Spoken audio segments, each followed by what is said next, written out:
नीतीश कुमार भी है, ममता बनर्जी भी है।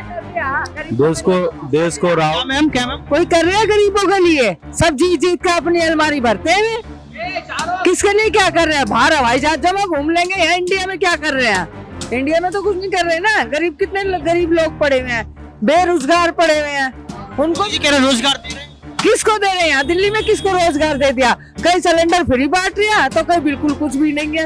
एक स्टोव भी नहीं दे। 200 रुपए सस्ता हो गया सिलेंडर। 200 रुपए हो गया, कोई आफत थोड़ी हो गई 200 रुपए की है। कम से कम जो पहले था वो करना चाहिए। कम से कम आधे रेट करो, 400-500 रुपए का करे ना मोदी। दुनिया में सिलेंडर बांट रहे हैं, दुनिया में मकान बांट रहे हैं, दिल्ली में क्या बांट रहे हैं?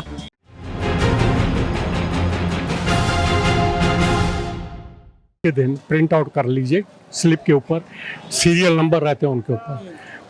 जैसे आप फीड्स करते जाएंगे कंप्यूटर में जो भी पे है, इमीडिएटली आपको आता है ये किसको गया, ये किसको वोट गया। सर तो ये कैसे डिसाइड होता है कि चार बंदे आपस में फिर ये कैसे डिसाइड करेंगे कि वो जीता नहीं? तो फिर तीनों आपस में लड़ेंगे नहीं। एक बंदा अगर मान लो वैसे हम चार बंदे हैं, मैं जीत जाऊं, गलती मान लो मैंने पैसे दे दिए या कुछ भी करके मैंने ईवीएम हैक करवा लिया, मेरे वोट्स आ गए, तो आप तीनों चुपचाप बैठे रहोगे? आप भी तो अपनी देखोगे कि क्या कहते हैं कि भाई हमारे वोट से दोबारा चेक करवाओ, दोबारा काउंटिंग होती है, तब भी तो दलील पेश करने की बात कर रहे हैं, दलील पेश कर दो। हम बतला रहा हूँ ये अभी अपना दिल्ली में इलेक्शन होते हैं, बेंगलोर में भी हुआ। हमने उन लोगों को क्या बोला कि आप जैसे ईवीएम मशीनें वहाँ पहुँचते अपने आदमी साथ में भेजो, अपोजिशन को वहाँ भेजो और उन आदमी को बोलो 24 घंटे वहीं रहने का, 24 घंटे, और वो रात को पहरा दिया सब कुछ किया। तो देखो क्या रिजल्ट आया। दिल्ली में क्या रिजल्ट अच्छा आता है? क्यों? कि यहाँ पे हैकिंग को बचाया जाता है। ईवीएम की रखवाली जरूरी है। हाँ, बिल्कुल जरूरी है। तो यहाँ पर आपने देखा ये राय, जनता की राय है। ईवीएम को लेकर लगातार सवाल खड़े किए गए कि ईवीएम की जगह कुछ और विकल्प आना चाहिए। तो वहीं ये भी कहा गया कि ईवीएम सबसे बेस्ट ऑप्शन है। यानी कि पक्ष और विपक्ष दोनों तरफ से यही बात कही जा रही है कि आप जब जीतते हैं तो आपको ईवीएम पर सवाल खड़े नहीं करने होते, जब हारते तो ईवीएम पर सवाल खड़े होते हैं। तो वही कहना है कि ईवीएम ऐसा नहीं है, ईवीएम और चुनाव आयोग आज दबाव में है तभी ऐसा हो रहा है। यानी कि यहाँ पर देखा जाए तो दोनों पक्षों का और जो विवाद है वो छिड़ता हुआ नजर भी आया।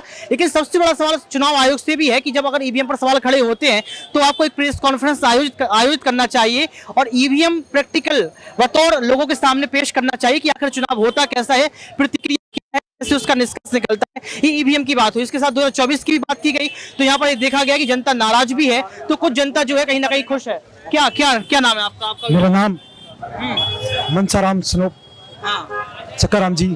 हाँ। मैं एक वंशी तो इसमें किसको वोट करेंगे? मैं आईडीपुरी जी रामदेरा, आईडीपुरी जी जैसलमेर, आईडीपुरी जी पोखरण, सालिद मोहब्बत साहब का हमारा गवाह। आपके पास आईडी कार्ड है? बिल्कुल। वोटर कार्ड है? यस आधार कार्ड है? यस। किसको वोट करेंगे? 8 नंबर है मेरा आईडी प्रूफ नंबर। और मैं शिक्षा अध्यक्ष, मेरी ड्यूटी पूरी होगी। शिक्षा अध्यक्ष के बारे में सभी में जानकारी की और ऐसे मेरे ग्राम पंचायत मनादर, तहसील शिवगंज, जिला सिरोही, दिल्ली और राजभूमि में मनादर का निवासी हूँ। जय हिंद, जय भारत। ठीक है। तो यहाँ पर देखा आपने, सबसे बड़ी बात यह है कि 24 के चुनाव को लेकर जनता क्या, चलो ठीक है, गया कि जनता के अंदर कहीं ना कहीं मुद्दे तो हैं। अब ये मुद्दे ईवीएम पर किस तरीके से जो है निकलेंगे वह देखना पड़ेगा कि चुनाव इंडिया को जिताएगा या ये चुनाव जो है यहाँ पर भाजपा को जिताता हुआ नजर आएगा। और भी लोग मौजूद हैं, उनसे भी जानने का प्रयास करेंगे। सर क्या नाम है आपका? जावेद आलम। सर इस बार किसको जिताने वाले हैं? 24 का चुनाव नजदीक है और यहाँ पर जो है इंडिया गठबंधन बन चुका है, लगातार देखा जाए तो भाजपा के लिए खड़ा हो चुका है। आपको लगता है कि इस बार जो है इंडिया गठबंधन भाजपा को हरा पाएगा? हाँ जी, बिल्कुल हरा पाएगा। राहुल गांधी को जिताएंगे हम लोग, राहुल गांधी जी को प्रधानमंत्री बनाएंगे, बिल्कुल पूर्ण बहुमत से जीतेंगे कांग्रेस पार्टी। राहुल गांधी में भरोसा क्यों? अरविंद केजरीवाल भी हैं अलायंस में, नीतीश कुमार भी हैं, ममता बनर्जी भी हैं। देश को राहुल। मैम क्या मैम? कोई कर रहा है गरीबों के लिए? सब जीत जीत का अपनी अलमारी भरते हैं। किसके लिए क्या कर रहे हैं? बाहर हवाई जहाज में घूम लेंगे, यहाँ इंडिया में क्या कर रहे हैं? इंडिया में तो कुछ नहीं कर रहे ना। गरीब कितने गरीब लोग पड़े हुए हैं, बेरोजगार पड़े हुए हैं। उनको जी कह रहे हैं रोजगार दे रहे हैं। किसको दे रहे हैं? दिल्ली में किसको रोजगार दे दिया? कहीं सिलेंडर फ्री बांट रहा है तो कहीं बिल्कुल कुछ भी नहीं है। एक स्टोव भी नहीं दे। 200 रुपए सस्ता हो गया सिलेंडर। 200 रुपए हो गया, कोई आफत थोड़ी हो गई 200 रुपए की है। कम से कम जो पहले था वो करना चाहिए। कम से कम आधे रेट करो, 400-500 रुपए का करे ना मोदी। दुनिया में सिलेंडर बांट रहे हैं, दुनिया में मकान बांट रहे हैं, दिल्ली में क्या बांट रहा? सारे ऐसे ही है हरामजादे। कुछ नहीं हो आप। कुछ नहीं होता दिल्ली के अंदर, कुछ नहीं हो रहा। अंदर कुछ नहीं हो रहा है। और क्या क्या हो रहा? जी सर, ये भाजपा सरकार महंगी सरकार है, गरीबों के लिए नहीं है। गरीबों की कमर तोड़ देगी, समझे। कांग्रेस सरकार अच्छी थी, कांग्रेस सरकार में सब कुछ था। महंगाई बहुत ज्यादा बढ़ गई है।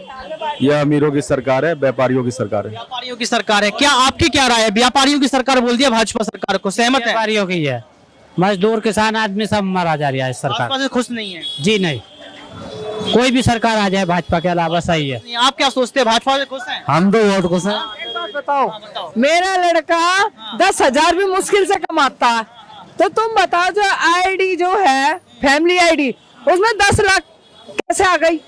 10 लाख रुपए साल के 10 लाख रुपए, 10,000 रुपए महीना नहीं कमाता मेरा लड़का। हमारा राशन कार्ड नहीं बन पा रहा, राशन नहीं मिलता है? ना मिले, कुछ भी नहीं मिलता, ना राशन मिलता ना कुछ मिलता। क्या कैसे करे? गरीब आदमी के लिए तो एक सिलेंडर खरीदना मुश्किल हो जाता है।